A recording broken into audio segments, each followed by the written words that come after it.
Madame, Monsieur, bonsoir et bienvenue au 20h30 de ce vendredi 19 février 2021 à la une.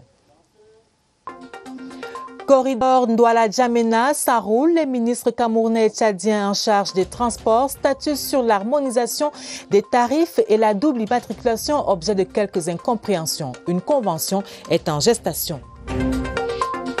Cameroun-France, le ciel est bleu. Les différents axes de coopération entre les deux pays ont meublé une rencontre entre le ministre des Relations extérieures et l'ambassadeur Christophe Guilou ce vendredi. Les détails dans ce journal. Du bon Makossa pour les mélomanes à Yaoundé et à Douala ce week-end. Aladji Touré, Dédié Yango, Moni Bilé et Henri Dikongué montent sur scène et revisitent leur riche répertoire. Les notes avant-scène dans ce journal. Et voilà pour les titres.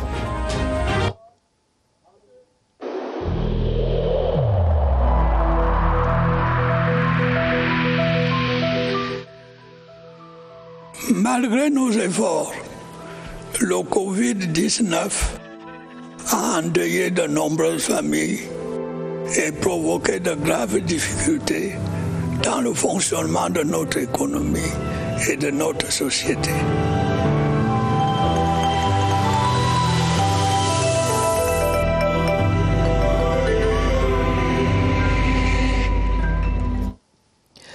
Une fois de plus, bonsoir. En ouverture de ce journal, ces décrets du président de la République.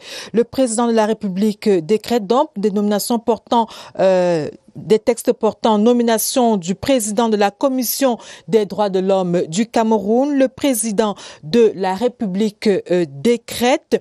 Monsieur Mwange Kobila James est à compter de la date de signature du présent décret nommé pour un mandat de 5 ans, renouvelable une fois, président de la Commission des droits de l'homme du Cameroun. Article 2, l'intéressé aura droit aux avantages de toute nature prévus par la réglementation en vigueur. Article 3, le présent décret sera enregistré, publié suivant la procédure d'urgence, puis inséré au journal officiel en français et en anglais.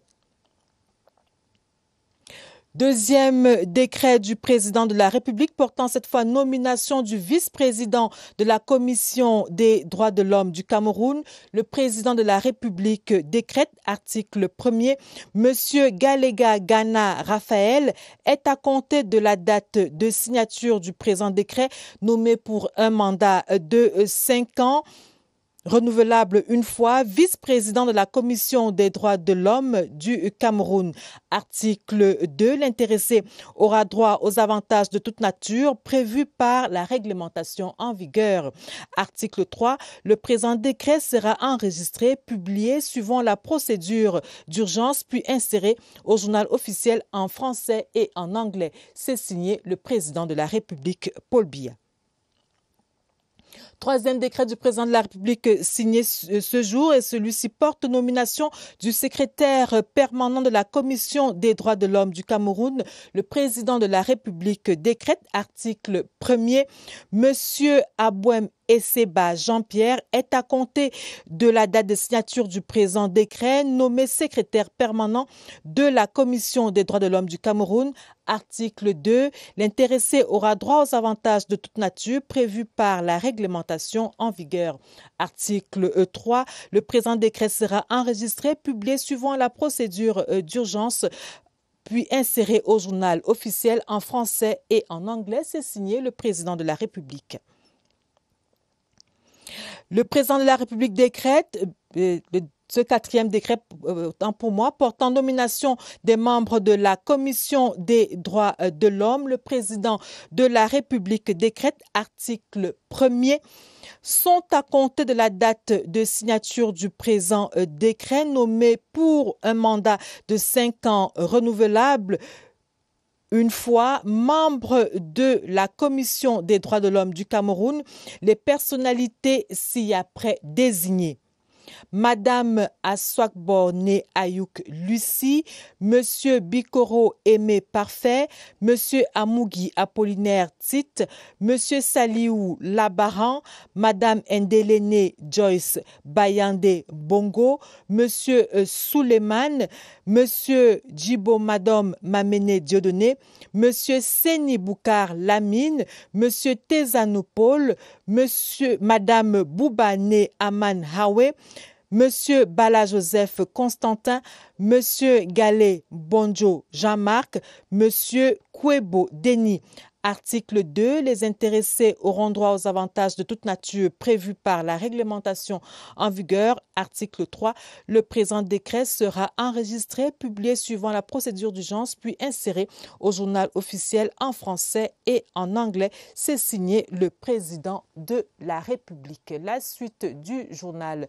Corridor Douala-N'Djamena, place à l'apaisement. Les ministres des Transports tchadiens et camerounais ont échangé ce vendredi sur l'harmonisation des tarifs et la double immatriculation des camions. C'était au cours d'une audience que Jean-Ernest Massinangale Bibéré a accordée à son homologue tchadien Ahmad Abakar Hadji. Alvin Gisèle Zé. Le corridor Douala-N'Djamena est stratégique et essentiel pour la circulation des personnes et des biens dans l'espace communautaire de la CEMAC.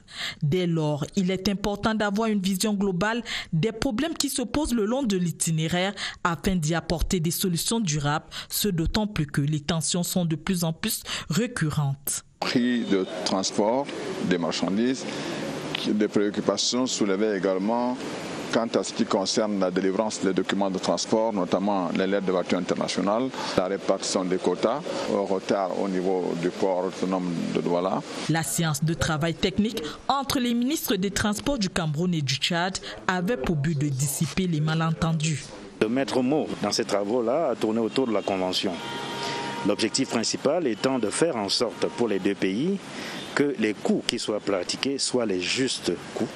Vraiment, il est temps de nous écouter, d'échanger, arriver à une conclusion qui a arrangé toutes les deux parties. À l'issue de cette rencontre, les deux parties ont marqué leur satisfaction au regard des résultats obtenus. Corridor Douala-N'Djamena, ça roule. Le point de la situation régionale et le renforcement de la coopération France-Cameroun au cœur des échanges ce vendredi au ministère des Relations extérieures. L'ambassadeur de France au Cameroun, son Excellence Christophe Guilou, s'est entretenu avec le ministre des Relations extérieures, le jeune Bella Mbella. William Badi nous en dit plus. L'axe Yaoundé-Paris se consolide au gré des contacts réguliers à l'image de cette audience qu'accorde le ministre Mbella Mbella ce vendredi à l'ambassadeur de France au Cameroun, son Excellence Christophe Guilou. Je suis venu sur l'état des relations bilatérales. Nous avons un portefeuille de sujets extraordinairement vaste entre la France et le Cameroun et l'idée c'était de faire un peu le point sur la situation au Cameroun, la situation régionale et voir comment renforcer encore les relations entre ces deux pays frères et amis que sont la France et le Cameroun. Pendant plus d'1h30, la coopération bilatérale et plusieurs autres sujets tels que la pandémie Covid-19 ont largement été évoqués. Expliqué sur un certain nombre de sujets. Je lui ai, par exemple, si vous voulez avoir un détail, quelque chose de précis, je lui ai expliqué où on en était en France et en Europe des restrictions qui concernaient les voyageurs en raison de la lutte contre le Covid. Mais c'est juste un détail de ce qu'on a échangé. On a passé beaucoup plus de temps sur d'autres sujets, par exemple. De nombreux sujets d'intérêt commun qui ont contribué à l'enrichissement et à la consolidation de l'axe Yaoundé-Paris. Une séance de travail dans la région du Sud pour garantir le suivi de la politique gouvernementale en matière de décentralisation et de développement local. En salle, le ministre de la décentralisation, tant pour moi, Georges Elanga Obam, les maires et les délégués départementaux de la région Sierre-TV Sud, Charles Lebon Nouesso. Les graines de la décentralisation germent dans la région du Sud. Les responsables en charge du suivi de la politique gouvernementale en la matière se sont retrouvés pour un temps d'évaluation à Ebolova. Occasion pour le ministre de la décentralisation et du développement local d'expliquer les nouvelles orientations gouvernementales sur la question. Notre perspective au cours de cette séance de travail était d'avoir un échange avec les maires sur l'appréciation et la compréhension qu'il fallait avoir du Code général des collectivités territoriales décentralisées, les capacités qu'ont les maires à faire bon usage de la dotation de 100 millions de francs qui est allouée à chaque maire au titre de la dotation générale de la décentralisation, sur ce qu'est la tutelle au sens de la loi et sur le type de relations que les maires doivent entretenir avec les autorités administratives. Au bout de l'échange, les différentes parties prenantes répondant de la gouvernance locale rentrent outillées. Pour une plus grande utilisation des engrais dans les exploitations agricoles du Cameroun, une session du comité d'évaluation des engrais se tient à Yaoundé depuis ce vendredi. Sur la moyenne de 50 kg à l'hectare, tel que recommandé par l'Union africaine, le Cameroun n'en utilise que 24. Igor Abanda. La tenue de ces premières sessions de l'année 2021 met un terme à la tolérance administrative jusque-là observée pour l'exercice dans le sous-secteur engrais au Cameroun. Le comité d'évaluation des engrais créé le 29 août 2019 fixe désormais les conditions de commercialisation des engrais au Cameroun. Le sous-secteur a beaucoup évolué dans le sens de la réglementation, d'imposer une certaine réglementation à l'utilisation des engrais, parce que c'est un domaine extrêmement délicat. Pendant 3 jours, les experts des 10 départements ministériels techniques du Minader et l'ANOR vont délibérer sur 89 dossiers de demande d'autorisation de mise sur le marché introduits par les opérateurs économiques du sous-secteur. Avant cette réunion, il y a eu les essais sur les engrais et les différentes cultures. Et les résultats de ces essais ont été évalués. À travers cet instrument, le ministère de l'Agriculture et du Développement rural opérationnalise la modernisation de l'agriculture. Le Cameroun fait ainsi son entrée dans le cercle des nations disposant une commission d'homologation des engrais en Afrique, ce qui permettra à coup sûr d'engranger des points supplémentaires dans le Doing Business. Et maintenant, faisons un tour dans les locaux de la bourse de Kigali. Au Rwanda, des opérateurs économiques camerounais y apprennent les bonnes pratiques en matière de cotation en bourse. Léon Bertrand Tanefo. Comme dans les autres structures et édifices de Kigali, son branding exalte le patriotisme et les spécificités du pays des 1000 collines. La Rwanda Stock Exchange se positionne comme un établissement de recherche et d'accompagnement des investisseurs pour le développement du Rwanda. Cette année, nous célébrons 10 ans d'anniversaire. On a en tout 10 entreprises qui sont cotées. Et puis aussi, on a des dettes, des instruments, des emprunts obligataires qui sont cotés ici. Une performance réalisée dans un environnement relativement difficile du fait de la jeunesse du marché financier dans de nombreux pays africains, mais surtout de la quasi-absence de la culture boursière. L'accompagnement des PME est aussi une priorité à la satisfaction des opérateurs camerounais en quête des opportunités. Le système qui a été mis sur pied pour inciter les PME, n'est-ce pas, à s'enregistrer à la bourse et l'accompagnement dont ces PME-là également peuvent bénéficier, c'est quelque chose d'impressionnant et je pense que nous avons tout intérêt à essayer de voir comment implémenter des stratégies similaires dans notre pays. La Rwanda Stock Exchange entend pleinement jouer sa partition pour permettre au Rwanda de jouer un rôle prépondérant dans la zone de libre-échange continentale. Retour au Cameroun, la nouvelle grille salariale des personnels d'appui et le recrutement des enseignants assistants ordonnés par le président de la République. Ces sujets et bien d'autres ont meublé la conférence des recteurs tenue ce vendredi au campus de l'Université de Yaoundé 1. Étienne Pascal Azégué. Les 8 universités d'État devront procéder cette année à la 3e étape du recrutement des titulaires de doctorat ou de PhD, tel qu'ordonné par le président de la République en novembre 2018. Les chefs de ces institutions universitaires, réunis dans le cadre de leur conférence à l'Université de Yaoundé 1, examinent les derniers aspects de ce recrutement spécial d'enseignants assistants. Il est également question pour les recteurs et les vice-recteurs d'apprécier la nouvelle grille salariale des personnels d'appui. Le remarquable bouquet de fin d'année que son Excellence Paul Biya, président de la République, chef de l'État, a bien voulu accorder au personnel d'appui des universités d'État en revalorisant leur traitement, qui se voient ainsi confortés par une nouvelle grille salariale. Le recteur de l'Université de Yaoundé 1, par ailleurs président de la conférence, a également évoqué la sécurité dans les campus. Les universités d'État ont su également faire face à la pandémie du coronavirus en respectant les mesures barrières prescrites par le gouvernement.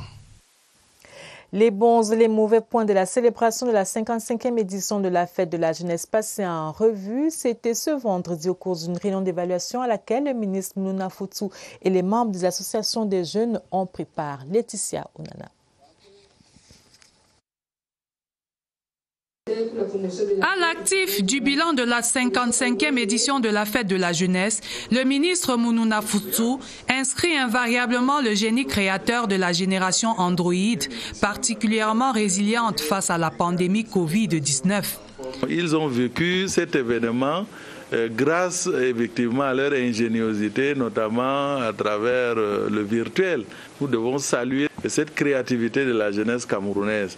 Les échanges en présentiel et par visioconférence avec les ministères en charge de l'éducation ou de la femme, l'audiovisuel public, les leaders d'associations et la diaspora ont permis de relever des points à améliorer lors des éditions futures.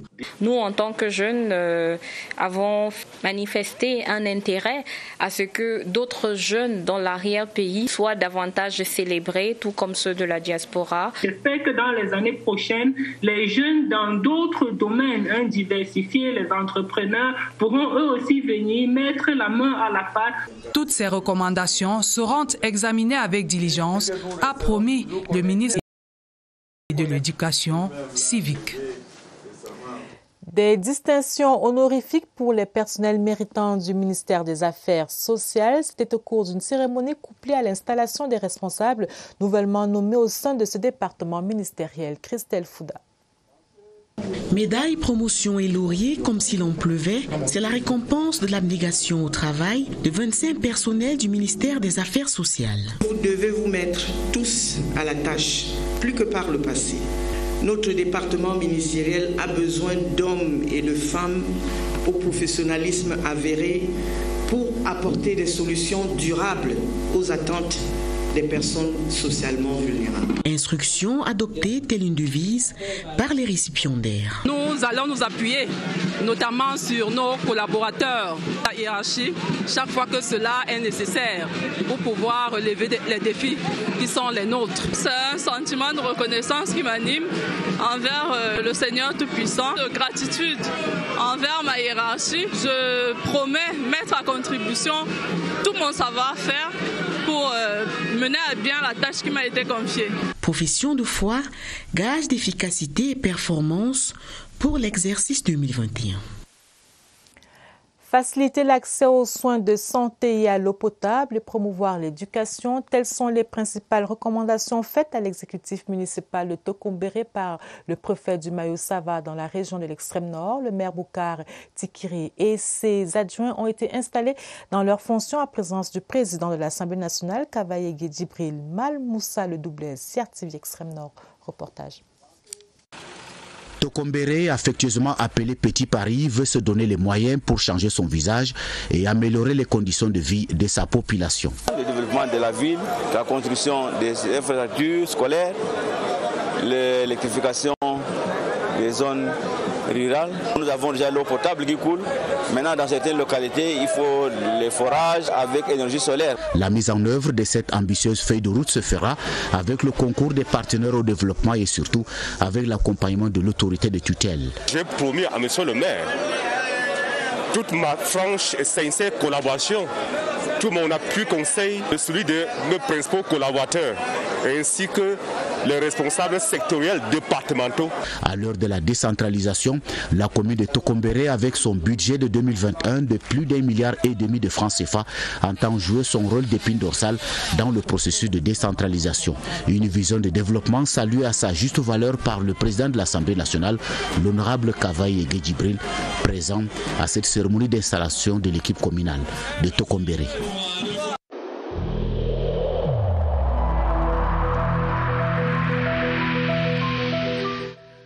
Je vous exhorte de nouveau à porter vos masques, à vous laver régulièrement les mains et à faire appel à un médecin ou à tout autre personnel de santé au cas où des symptômes apparaissent. C'est le seul moyen de préserver les vies et de freiner la propagation du virus.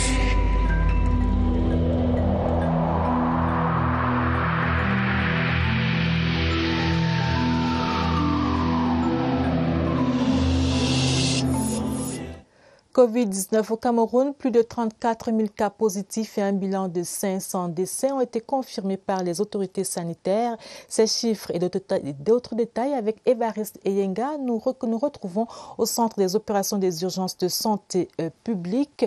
Bonsoir Évariste.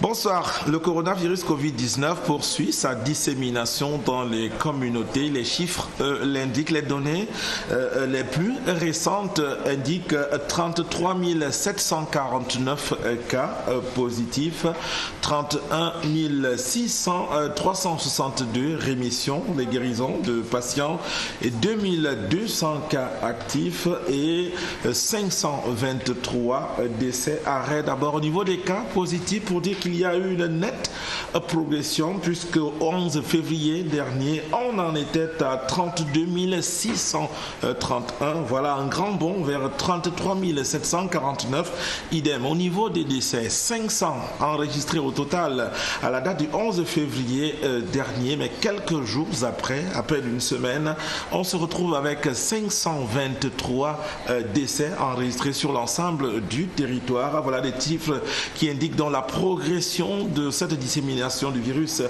dans les communautés. Le taux de guérison est plus ou moins statique, il est de 93%. Le taux d'occupation des lits, lui aussi, est évocateur. Il indique bien qu'à nouveau, les gens gagnent les 7 spécialisés 5%, alors qu'on en était à 1% en décembre dernier, 1,5% en mi-janvier, mais on a fait un grand bond vers l'avant, 5% du taux d'occupation des lits. Cette situation est globale pour ce soir, mais dès demain, on va étudier de près une situation témoin, celle de la région du nord-ouest. Vous verrez là-bas également la progression, encore que il y a le gouverneur de cette région qui sonne l'alerte. Merci Évariste. MTN fait un regagnant dans la région du sud-ouest. Un étudiant remporte un véhicule dans le cadre de la promotion des festivités du 20e anniversaire de l'implantation de cet opérateur de téléphonie au Cameroun. Service Sud-Ouest, Roger Samaki Poro. Jour de fête à l'esplanade du Moliko Omnisport Stadium de Boya, un des points de brassage dans la ville à l'hospitalité légendaire. En ce 17e jour de février 2021, le public du Sud-Ouest et MTN Cameroun célèbrent la réussite d'un client ordinaire. Shanji Clinton Ford, étudiant âgé de 28 ans et abonné à MTN depuis 8 ans, remporte ce prix spécial. Il est désormais élevé au rang d'ambassadeur de MTN Cameroun. On est en train de célébrer la 16e voiture de MTN et ce qui marque encore la journée-ci de manière historique, c'est parce que nous avons un étudiant qui avec 250 francs est en train de partir à la maison avec une voiture brandée MTN. Il n'y a pas autre chose que cette preuve-ci pour montrer l'authenticité de la promotion de MTN. Cette promotion spéciale, qui marque le clou de la célébration du 20e anniversaire de l'existence de MTN au Cameroun, permet à cet opérateur de téléphonie mobile d'encourager son aimable clientèle à lui rester fidèle. J'appelle à nos consommateurs, nos clients, nos fidèles clients du Sud-Ouest et Lumongo pour croire à MTN et d'activer leur forfait. Il y a encore 2 voitures à gagner. Il y a 20 000 à gagner tous les 20 minutes. Et il y a une coquette somme de jackpot, comme on a dit, de 20 millions de francs CFA qui reste encore à gagner. Cette cérémonie a été agrémentée par des prestations d'artistes à la satisfaction du public en présence de la représentante du directeur général de MTN Cameroun, Jacqueline Iok Egbe. Coopération Cameroun-Turquie, le projet Voya Health présenté au public, porté par des jeunes Camerounais. Ce projet propose des facilités d'évacuation sanitaire en Turquie. Alvin Gizelze nous en dit plus. Désormais, les procédures d'évacuation sanitaire sont allégées entre Yaoundé et Ankara. L'axe est aménagé par des facilités qu'offre la diaspora camerounaise en Turquie. Le domaine de la santé faisant partie de la coopération turco-camerounaise, nous avons implanté aujourd'hui Voya Health au Cameroun. Voya Health, c'est une agence qui est pour tous les Camerounais, gérée par des Camerounais sur le territoire camerounais. L'ambassadeur de la République démocratique de Turquie, Aïs Sarak, accompagne le projet des responsables des hôpitaux partenaires est un marqueur positif à ce lancement officiel des activités au Cameroun. La Turquie nous offre maintenant ces facilités-là à travers son ambassade, à travers l'appui des institutions que nous avons déjà ici. Des traitements de la moelle osseuse à la greffe de foie, en passant par le traitement du cancer et des maladies cardiovasculaires, l'évacuation sanitaire vers la Turquie est à la main courante. Les populations de l'Est disent merci à Dieu pour la nomination de leur fils Innocent Dilassi au poste de secrétaire général du ministère des Domaines, du Cadastre et des Affaires foncières. C'était au cours d'une messe à Ndélélé. Leur gratitude est également allée au président de la République. CR TV Est, Déniamant. Reportage. Moins de 5 prêtres pour élever les remerciements vers le ciel. Et l'homélie du jour, inspirée de l'évangile selon Saint Jean, porte sur l'amour. Nous invitons tous les fils et filles de cette contrée à s'aimer. Occasion pour l'heure du jour de rendre grâce à Dieu et au président de la République, son Excellence Paul Biya, pour le choix porté sur sa modeste personne. C'est un sentiment de grande joie. Dieu a bien voulu, à travers son Excellence Paul Biya, faire de moi secrétaire général au ministère des Domaines, du Cadastre et des Affaires foncières. Une joie partagée par toutes les populations de la région de l'Est. Le président de la République, dans sa sagesse, a trouvé qu'il fallait que ce soit ainsi. Et c'est le cas. Nous n'avons qu'à lui dire grandement merci. Cette célébration s'est déroulée en présence des membres du gouvernement, des autorités administratives et traditionnelles, parents, amis et connaissances venus partager la joie de l'élu du jour. 1 million de francs CFA pour soutenir le Festival international du cinéma indépendant de Bafoussam. Le don est de l'honorable Faustine Fotso, qui a par ailleurs été promue marraine de la 9e édition de ce rendez-vous du 7e A, prévu du 24 au 27 mars prochain. Paulie Wafo de CR TV Ouest pour les détails. Dans une ambiance riche en sons et couleurs, universitaires et hommes de culture se sont relayés, démontrant l'importance du cinéma pour l'épanouissement des communautés. Partageant cet avis, le docteur Faustine Fotso offre 1 million de francs CFA au comité d'organisation. Le cinéma, c'est un domaine porteur. C'est un domaine qui peut véritablement faire en sorte qu'un pays soit développé. Le Festival international du cinéma indépendant de Bafoussam est devenu un rendez-vous incontournable pour les cinéphiles de la région de l'Ouest. Les étudiants de l'Institut des Beaux-Arts de Foumban en ont fait un laboratoire d'expérimentation de leurs connaissances. Et nous avons l'intention d'organiser un forum des étudiants des instituts des beaux-arts du Cameroun, parce que seulement pas de Foumban, mais du Cameroun, pour que lors de ces rencontres-là, qu'ils parlent des questions qui concernent leur domaine. Le comité d'organisation reste ouvert à toutes les contributions, surtout que le docteur Faustine Fotso, marraine de la 9e édition, a fait la promesse d'user de toutes ses relations afin de rassembler autour de cet événement le plus grand nombre de mécènes. Et maintenant, place au rendez-vous culturel de ce week-end. Des artistes musiciens Aladji Touré, Dédé Yango et Monibile sont attendus à Douala, dans le littoral. Ce samedi, ce sera au tour de Henri Dikongué de prester du côté du Palais des Congrès de Yaoundé à l'occasion de ses 25 ans de carrière. L'artiste Senghila est annoncé sur scène dimanche prochain. Laetitia Onana déroule l'affiche culturelle du week-end. Ce vendredi soir, Aladji Touré, Prince Eyango et Moni Bilé illuminent la scène d'Omulatako au 6 au quartier d'Eido à Douala. Ne manquez sous aucun prétexte ce show 100% Makossa du trio dès 20h. Un quart de siècle, ça se célèbre et pour l'occasion, Henri Dikongé partagera la scène avec le célèbre bassiste camerounais Étienne Mbappé. Tech de rendez-vous ce samedi dès 20h au Palais des Congrès à Yaoundé. Toujours ce samedi à Yaoundé, venez découvrir les secrets de Tati et Yon à la Villa B, 6 au quartier Bastos. Le concert en mode Smooth Life à 18h inclura avant des ateliers de chant et de danse. Clôturons l'affiche du week-end en dégustant un bout de Peyou, titre du dernier single de la chanteuse camerounaise Caresse Fosso.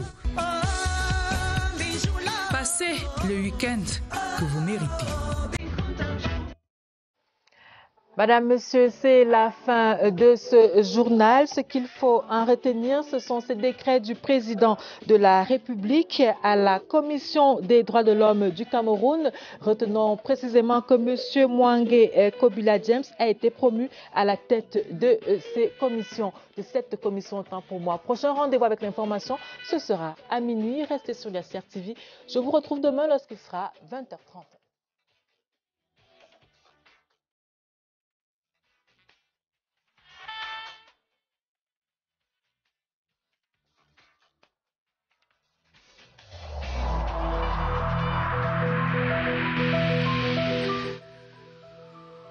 Malgré nos efforts, le Covid-19 a endeuillé de nombreuses familles et provoqué de graves difficultés dans le fonctionnement de notre économie et de notre société.